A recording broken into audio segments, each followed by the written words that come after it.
Alors, chers auditeurs, bienvenue pour cette nouvelle émission d'École du Sabbat. Chers auditeurs de YouTube, Espoir Média, Espoir Radio, c'est un plaisir de pouvoir à nouveau nous réunir pour cette 10e leçon du trimestre sur le thème de l'éducation. Et toujours, aujourd'hui, nous aurons une autre thématique à travers ce thème, bien évidemment, de l'éducation. C'est l'enseignement, l'art et la science. Et c'est un grand plaisir aujourd'hui d'avoir Emmanuelle Studer, ancienne de l'église de Lausanne, et puis Nicolas Porchet, membre de l'église d'Yverdon. Nicolas, on l'a vu dans une autre émission, mais c'est aussi un spécialiste d'éducation, donc je l'ai réinvité. Alors, peut-être que vous les connaissez déjà, mais quand même, pour ceux qui n'ont pas suivi peut-être les dernières émissions ou bien ce qui se passe dans les différentes églises, je vais quand même leur demander de se présenter brièvement, puis peut-être de dire aussi qu'est-ce qui passionne vraiment le plus dans l'étude de l'école du sabbat. Emmanuelle. Alors, comme tu l'as dit, je suis ancien à Lausanne et aussi responsable de l'école du sabbat des jeunes et des enfants. Et donc, l'éducation, effectivement, c'est quelque chose qui m'importe beaucoup. Et dans le privé, je suis responsable d'une association à but non lucratif qui s'occupe de personnes séropositives. Et dans l'étude de la Bible, ce qui, moi, me passionne et justement m'interpelle beaucoup, c'est ce côté libre que nous avons de revenir à la parole, de l'intégrer, de se la faire sienne, et aussi, justement, dans ce cadre d'école du sabbat, de pouvoir partager, être enrichi par les regards des autres, parce qu'on a tous sa vérité, et dans ce partage, ça permet d'acquérir d'autres regards, d'autres angles de vision, surtout sur des textes qu'on connaît bien, et que des fois, on a tendance à regarder toujours de la même manière. Et grâce à ce partage, et à l'écoute de l'autre, parfois, ça nous permet de nous remettre en question et de revoir le texte autrement et de se l'approprier par rapport à son vécu du jour. Moi, j'aime bien cette idée d'ouverture, effectivement, pas rester figé sur des choses de préconçues. Est-ce que tu veux nous dire un petit mot par rapport à une dernière expérience que tu as pu vivre dans le cadre de ton association ? C'est quand même une association très importante aussi par rapport à la relation humaine. Alors tout à fait, c'est un centre communautaire de jour et qui justement accueille une population extrêmement précarisée et très très seule, très isolée. Et surtout qui subit quand même un regard toujours très très figé par rapport à la maladie. Et le problème actuel que tout le monde vit, mais qui chez nous est peut-être encore un peu plus lourd pour les bénéficiaires, c'est que nous avons dû fermer tout l'aspect communautaire. Nous ne gardons que l'aspect purement social, d'aide au quotidien, avec des distributions alimentaires, etc. Mais ce côté du manque de partage, du manque de relations, du manque de rencontres est quelque chose de très difficile pour nos bénéficiaires actuellement. Ça, je pense, c'est un contexte vraiment compliqué. Nicolas ? Dominique, tu l'as dit, hein, je suis membre d'église, je t'écoute tous les sabbats. Hein. C'est pénible. Hein. Pas de problème. Non, moi, je suis marié, j'ai eu 3 enfants, je suis grand-père de 3 petits-enfants, et puis je suis chef d'entreprise, donc voilà, ça c'est mon parcours. Tu as posé cette question sur le principe de l'école du sabbat, qu'est-ce qui me fascine au niveau de l'école du sabbat, c'est ce privilège qu'on a à partager l'étude, les textes, ensemble, avec nos frères et sœurs. Je pense que je l'ai déjà dit, je regrette des fois que ça soit un monologue, qu'on a un dictat, surtout à Yverdon où on n'a qu'une classe unique, qu'on a un peu un dictat d'un moniteur qui va faire sa prêche. Et je trouve qu'on devrait réfléchir beaucoup plus à pouvoir mettre du temps pour que les gens partagent beaucoup plus. Tu veux nous dire un mot, puisque tu as été responsable d'une école aux États-Unis, on a le thème de l'éducation. Tu veux nous donner une petite expérience de ce que tu as vécu là, rapidement ? Alors oui, moi j'ai fait 5 ans de direction d'une école au sud du Texas, près de la frontière mexicaine, une école de à peu près 250 élèves. On avait des dortoirs, donc des filles et garçons, donc ça venait un peu de toute la région du Texas. Hein. Et puis, ce que j'ai beaucoup apprécié et beaucoup été impressionné, en fait, c'est quand ces jeunes venaient à l'âge de 14, 15 ans, 16 ans pour faire un bac, il y avait des gens qui étaient transformés par l'encadrement, sortir ces gens de certaines fois le ghetto de ces grandes villes américaines. Et l'une des belles expériences que j'ai eues, c'est ce jeune qui quittait au mois de février pour rejoindre ses parents lors de vacances, qui me dit « J'ai découvert un autre Dieu, j'ai découvert un autre Jésus-Christ que ce que j'avais appris pendant mon enfance. Alors là, c'est impressionnant. Hein. Ouais, tout à fait. Alors Emmanuel, puisqu'on parle aujourd'hui du thème de l'art et de la science, est-ce qu'aujourd'hui on peut combiner les découvertes scientifiques avec la foi en Dieu? Parce que des fois on a l'impression qu'on aimerait un peu les séparer, mais est-ce qu'on pourrait harmoniser ces deux éléments? Alors, je ne suis de loin pas scientifique, donc je me prononce uniquement comme n'importe qui lit et qui s'intéresse. Donc, je lis, oui, des revues scientifiques, je lis aussi plein de choses on a la chance d'avoir aussi un accès à l'information extraordinaire de nos jours. Moi, ce qui me frappe, en effet, quand on lit avec un regard chrétien, justement, des articles scientifiques, ce sont les découvertes du tout petit, soit au niveau de la nature, des petites fourmis, des petits insectes, des choses encore plus petites, mais surtout le plus petit dans l'être humain. Et moi, ce qui m'impressionne, c'est que dernièrement, j'ai lu un article justement sur le fonctionnement de l'œil, et je me dis, mais c'est juste extraordinaire. On a beau avoir créé des caméras, on a beau avoir créé des ordinateurs, bien pensants aussi. L'être humain est quelque chose de hors norme. Et pour moi, ça ne peut que me ramener à la conclusion et surtout à la certitude profonde que tout cela ne peut être le fruit du hasard, mais ne peut être que le fruit d'un désir réel, d'une construction réelle, d'un projet longuement médité et mis ensuite en œuvre par un créateur. Donc, à contrario, pour moi, la science me rapproche encore plus et me confirme encore plus l'existence de Dieu. J'aime bien l'idée du projet que Dieu veut nous donner. Alors, c'est vrai qu'on avait le professeur Fleury, qui est décédé il n'y a pas longtemps maintenant, dans son livre « Genèse ou l'antimythe », il nous disait il y a le comment, mais il y a aussi le pourquoi. Alors, est-ce qu'on pourrait dire, Nicolas, tu serais d'accord aussi de dire, quand même, ce récit de la création ou de la science, c'est vraiment plutôt, on est plus dans le pourquoi que dans le comment. Alors, tout à fait. J'aimerais quand même préciser que la Bible n'est pas un livre scientifique. C'est un livre historique. Mais, comme Emmanuel le dit, quand on regarde juste, par exemple, la croissance d'un enfant dans le ventre de sa mère, alors elle a vécu ça plus que moi, hein, mais je trouve ça exceptionnel.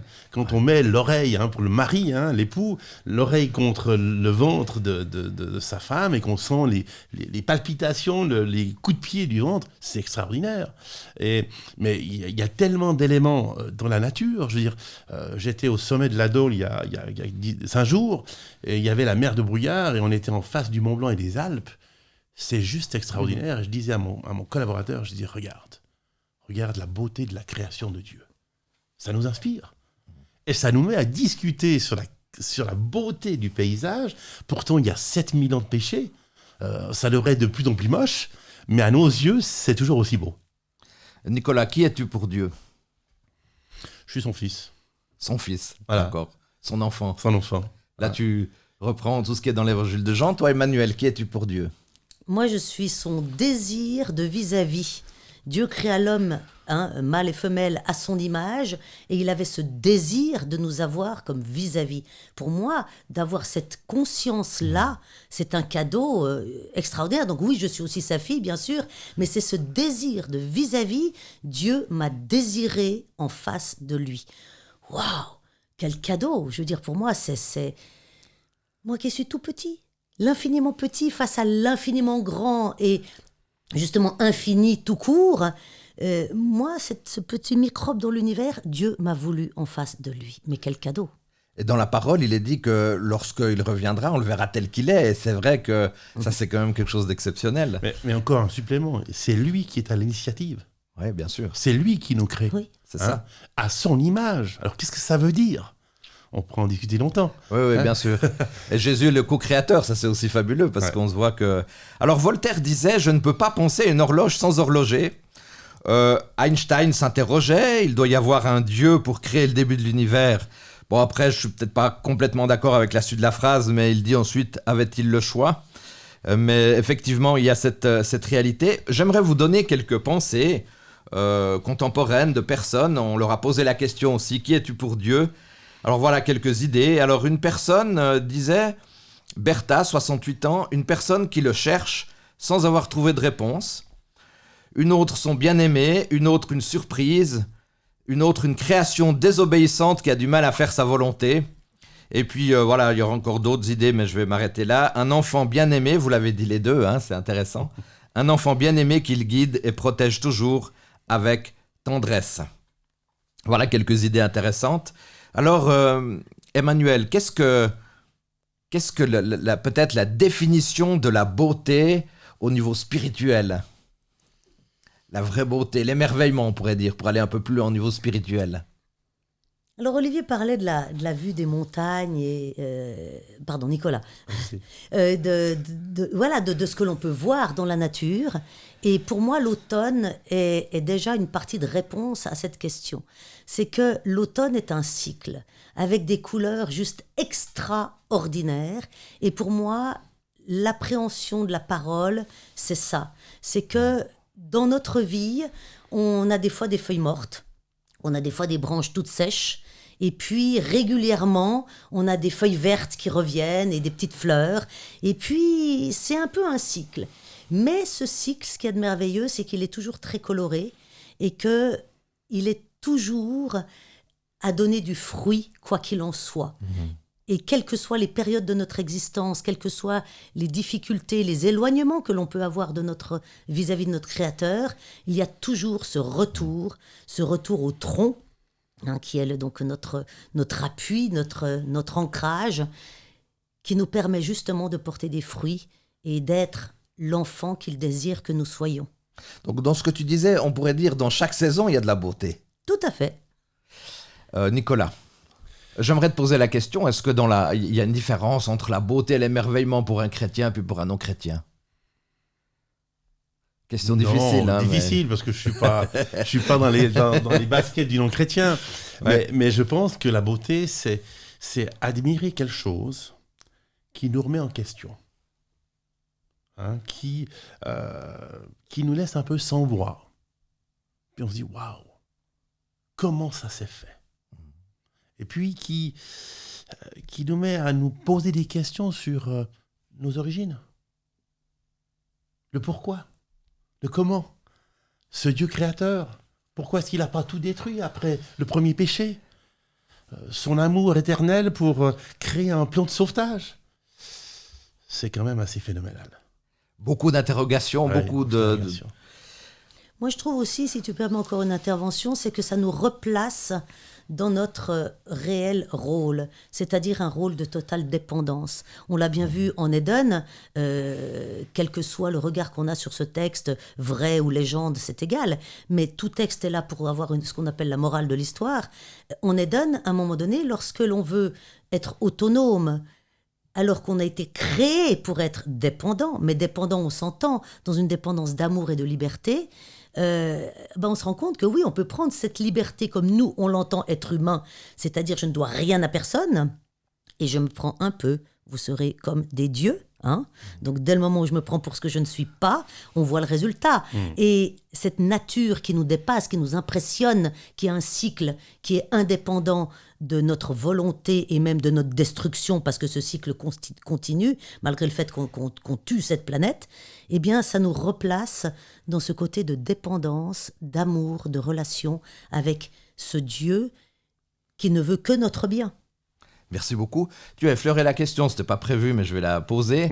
Être créé à l'image de Dieu, ça veut dire quoi pour toi, Nicolas? Peut-être Emmanuel pourra dire un mot rapidement aussi. Alors, moi, j'ai... Parce qu'être à l'image de Dieu, c'est quand même incroyable. À l'image de Dieu, c'est qu'on était créé parfait, dès le début. Et alors, moi, j'ai besoin de quelque chose de concret. Je pense que Dieu, il est comme nous. Il a 2 yeux, il a un nez, il a une bouche, il a des cheveux. Je ne peux pas considérer comme ces producteurs d'Hollywood qui créent des hommes verts, moches, avec des antennes. Je ne peux pas. Alors peut-être que je me trompe, mais j'ai besoin d'avoir un Dieu de proximité.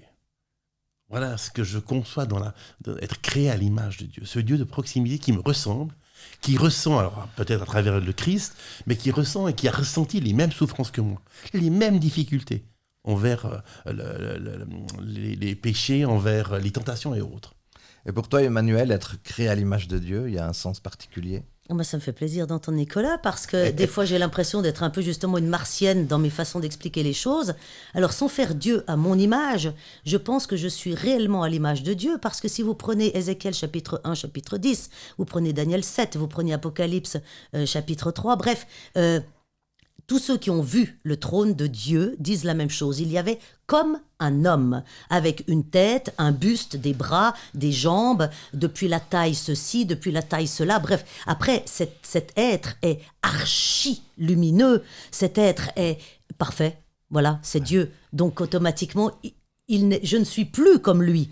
Mais je pense que dans l'apparence physique, quand on voit aussi les 4 êtres qui sont autour du trône de Dieu, qui sont totalement différents, avec une sorte de corps de bœuf, 6 ailes, des mains sous les ailes, avec des yeux qui tournent autour, avec 4 faces d'animaux que nous connaissons, et même une face d'homme. Bref, on se rend compte que Dieu est très très libre dans sa façon de créer ses vis-à-vis et les êtres qui l'entourent, mais à un moment donné, dans toutes les créations qu'il a faites dans l'univers, il s'est dit, je vais créer un être à mon image. Et quelle est son image ? C'est l'image qu'il se donne de lui-même pour entrer en relation avec les autres. Et c'est Christ.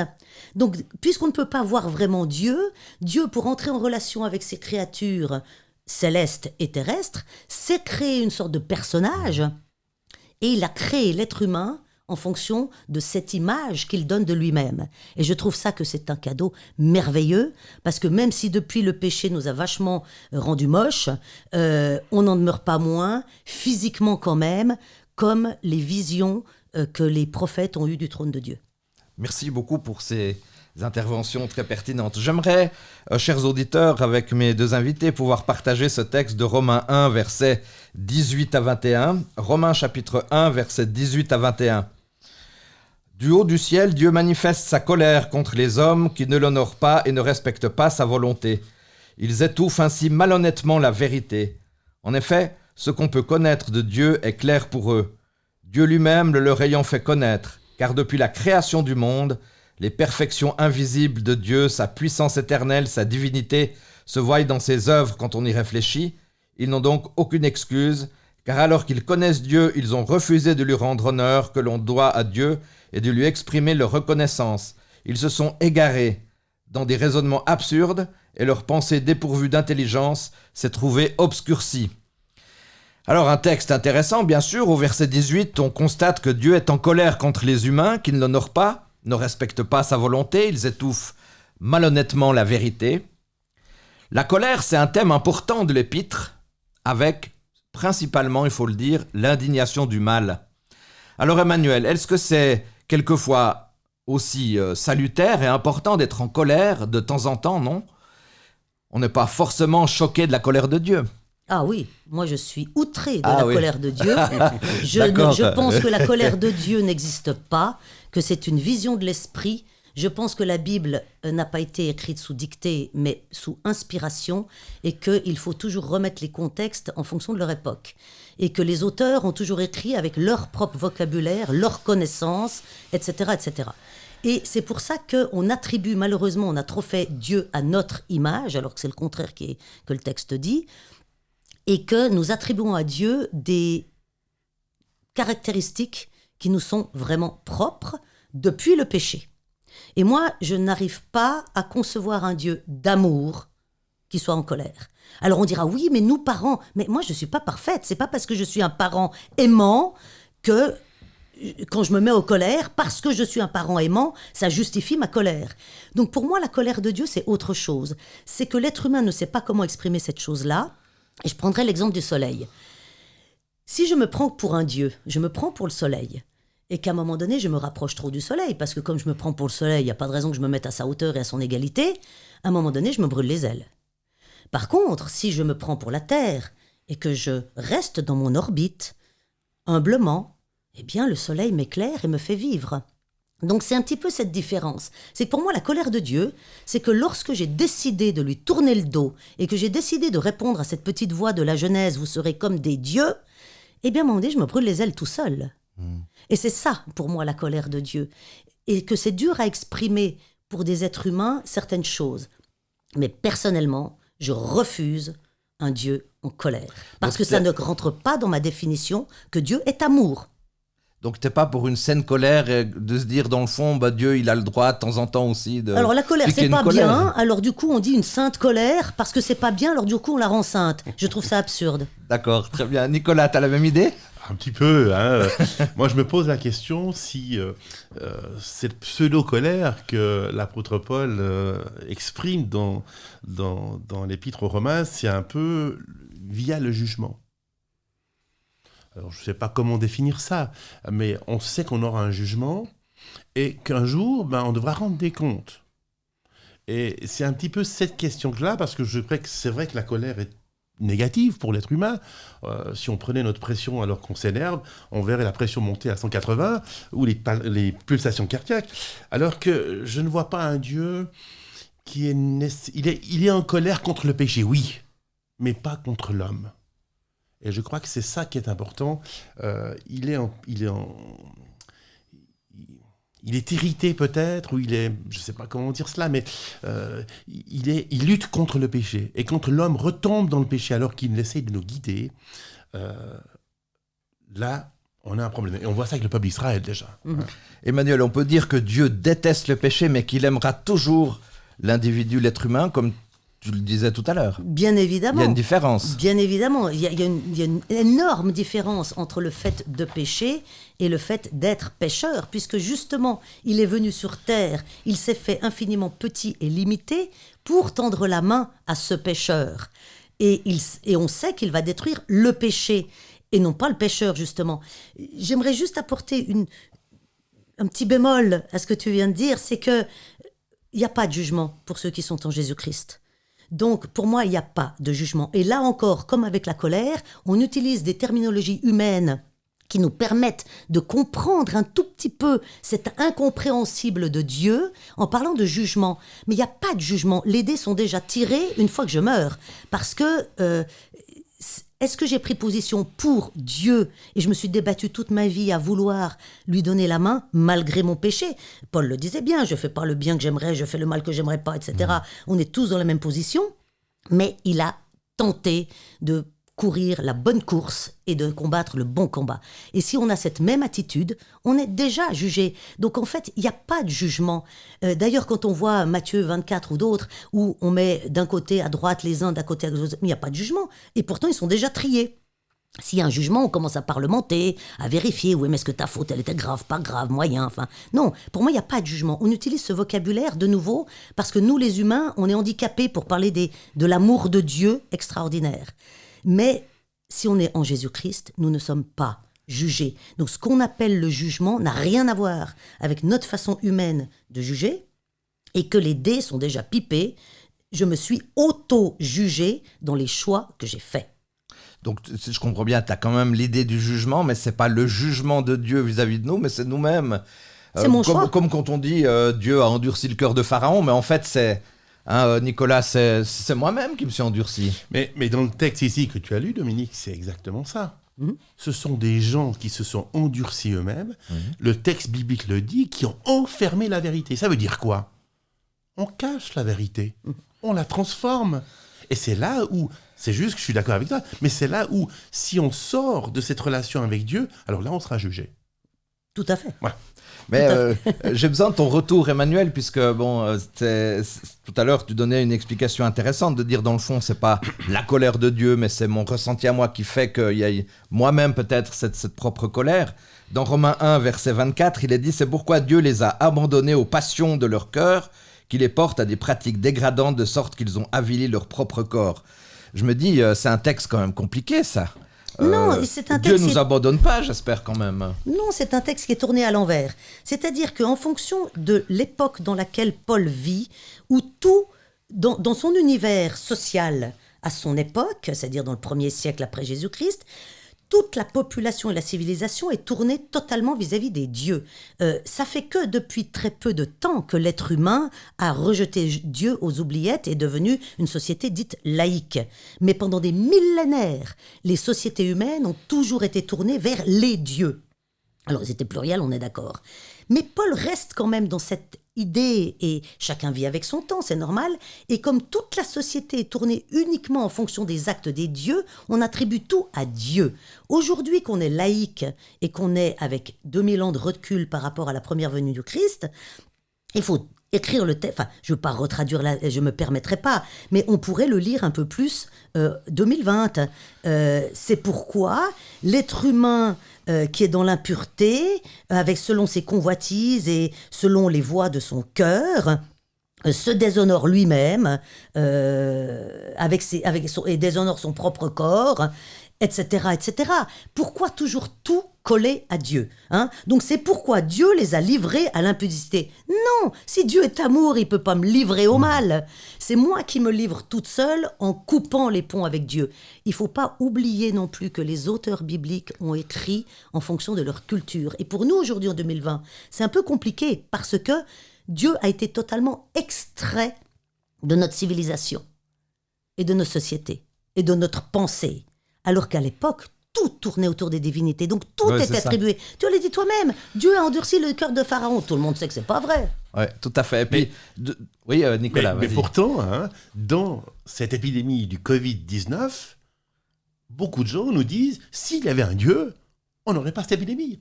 Donc même si on est dans un monde laïque, il y a quand même une ambiguïté entre... oui, on est laïque, mais... il y a quand même quelque chose là-haut, et puis si on est dans la mistourne, c'est à cause de lui. Si je peux me permettre, il y a une totale ambivalence là-dessus, puisque sur le débat public, par rapport à la laïcité, on aimerait mettre Dieu à l'écart. On est d'accord avec ça. Bien sûr. C'est surtout la laïcité qui prime, etc. Le culte, ça doit être du domaine privé et tout ça. Mais dès qu'il y a un problème, tout d'un coup, ce Dieu, il ressurgit. Faut être cohérent quand même, non, avec ça. C'est un peu le bouc émissaire à tout, hein. Donc exactement. On le voit, même Paul, entre guillemets, indirectement et inconsciemment, bien sûr, mais parce que c'était vraiment ancré dans sa pensée, que c'est Dieu qui fait ça. Non, c'est moi qui le fais tout seul. À Sodome et Gomorrhe, Dieu a rien demandé. Quand les gens sont venus frapper à la porte pour pouvoir fricoter avec les 2 anges qui étaient arrivés, c'est quand même pas Dieu qui les a envoyés, hein. Tout à fait.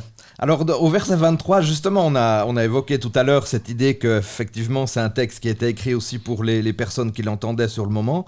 Verset 23, donc Romains 1, verset 23, « Ainsi, au lieu d'adorer le Dieu immortel et glorieux, ils adorent les idoles, les images d'hommes mortels, d'oiseaux, de quadrupèdes et de reptiles. » Là, on voit que les humains sont esclaves de leur rébellion. Dans ces versets, on parle de reptiles, sûrement allusion d'ailleurs aux cultes idolâtres égyptiens orientaux.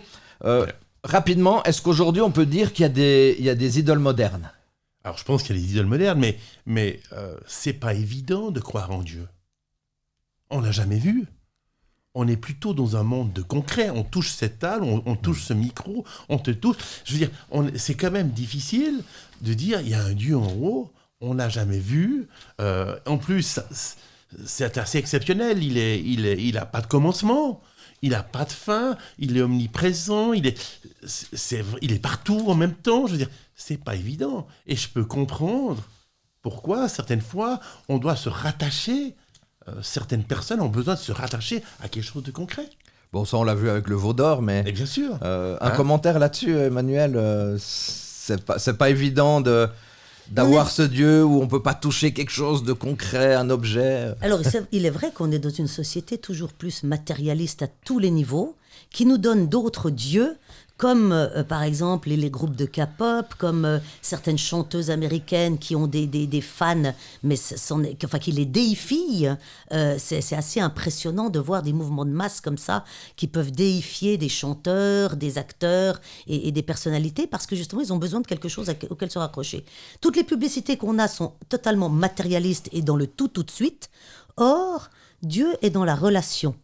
Donc, si on veut rencontrer Dieu, il faut prendre le temps de se mettre en relation, il faut prendre le temps de se mettre à l'écart de cette société et de son bruit permanent, d'aller dans la forêt, d'aller au bord du lac, j'en sais rien, et d'apprendre à écouter. Le problème, c'est qu'on n'apprend plus à écouter. Donc après, on dit, ouais, mais Dieu n'existe pas. Mais c'est normal, je ne prends jamais le temps de le ressentir, ce Dieu-là. Et si je ne prends pas le temps de créer une relation avec lui, il est clair que ça ne va pas le faire. Et dans notre société, on nous apprend à tout, sauf à créer des relations. Et puis, dans ce que tu dis, peut-être que nous, on a de la peine dans nos églises, Nicolas, à être plus dans le silence, non ? Bien Parce que c'est sûr. dans le silence qu'on découvre plus de choses. Ben, moi, je me rappelle d'une expérience. Mon frère gardait des vaches dans la vallée Rossinière et il s'était blessé. Il a dû descendre à l'hôpital et mon père me dit, écoute, tu vas aller garder les vaches tout seul dans cette ferme, tu vas les surveiller. Et j'étais perturbé. Il n'y avait pas de radio, il n'y avait pas de télévision, il n'y avait rien. Il n'y avait pas de Natel à l'époque, donc je ne pouvais même pas jouer avec mon Natel. Mais je trouvais ça profondément effrayant. Pas de bruit, rien, juste le son des cloches. Et je pense qu'on a peur du silence. Ouais. On a peur du silence. De nous remettre en face du miroir et de dire « Hey, où est-ce que j'en suis? Quelle est ma propre rétrospection sur moi-même ?» Et moi, je trouve que ce serait idéal. Mais je pense que le silence, on a créé du bruit pour que les gens ne pensent plus. Alors il faut écouter David pour être dans le silence. Moi j'aimerais juste évoquer avec vous, on va le commenter rapidement, c'est Psaume 8, versets 4 et 5. « Quand je contemple le ciel que tes doigts ont façonné, les étoiles et la lune que tes mains ont disposées, je me dis, qu'est-ce que l'homme pour que tu en prennes soin? Et qu'est-ce qu'un être humain pour que tu t'intéresses à lui ?» C'est ce que tu disais au début. Je suis tellement petit par rapport à Dieu, mais là on a deux versets extraordinaires, non? Ça nous ramène en effet à qu'est-ce que je suis, mais la réponse, on l'a déjà donnée. Je suis désiré par Dieu, à son image et son enfant. Et voilà pourquoi Dieu se rappelle de moi. J'aimerais juste lire Psaume 139, versets 13 à 15, qui nous dit « Tu m'as fait ce que je suis et tu m'as tissé dans le ventre de ma mère. Merci d'avoir fait de moi une créature aussi merveilleuse. Tu fais des merveilles et je le reconnais bien. Mon corps n'était pas caché à tes yeux quand dans le secret je fus façonné et tissé comme dans les profondeurs de la terre. » C'est un beau texte, Nicolas, n'est-ce pas? C'est brillant, il n'y a peut-être pas grand-chose à dire là-dessus, juste à contempler. Exactement, il n'y a pas grand-chose à dire. Enfin, je n'ai pas dit ça pour que tu... Non, mais... Alors, Dieu est un artiste. D'ailleurs, l'art est un moyen aussi d'entrer en contact avec Dieu. Moi, je trouve qu'il y a quelque chose de l'art. Par exemple, dans l'Arche de Noé, c'est du grand art avec 150 mètres de longueur, 25 mètres de largeur, 15 mètres de hauteur. Les expressions de l'art, c'est la grandeur de Dieu. Les sciences naturelles peuvent décrire à quel point la création est belle. La science et l'art sont des moyens par lesquels la grandeur de Dieu peut être exprimée. Alors, Emmanuel, est-ce que tu peux me dire un mot sur, par exemple, de parler d'une peinture ou d'une œuvre d'art qui t'a le plus impressionné par rapport à la grandeur de Dieu? La création de Michel-Ange. La Parce création de que Michel-Ange. je trouve que là, c'est un vrai artiste. Moi, je dessine comme un pied. Mon cerveau a des fois des très belles images. Je prends un crayon et ma main reporte un truc qui ressemble à rien. En tout cas, pas à l'image que j'ai dans ma tête. Donc, je suis très admiratif par rapport à ceux qui savent bien peindre. Et là, il a réussi à faire. Pourtant, j'aime pas tellement quand on dessine Dieu. J'aime pas une image de Dieu. Mais dans ce tableau avec ses deux doigts, enfin, c'est une peinture super connue, mais c'est ces deux index qui se rencontrent. Je trouve qu'il a réussi à faire passer quelque chose de très très fort. Et toi, Nicolas, tu as une œuvre, quelque chose? Alors, j'avais pensé à la même œuvre. Ah, bah bravo. D'abord, parce que moi, Vous je êtes l'ai inspiré? vu. Ah, probablement. Hein. D'abord, je trouve que c'est vraiment impressionnant parce que c'est dans le toit de la chapelle Sixtine à Rome. Et l'autre côté qui m'impressionne aussi, il crée, dans le destin de Michel-Ange, il crée l'homme, mais il y a une tête de femme juste à côté de Dieu. Et c'est impressionnant, c'est que ça sera la deuxième démarche. Hein, et Michel-Ange est en train de le transmettre.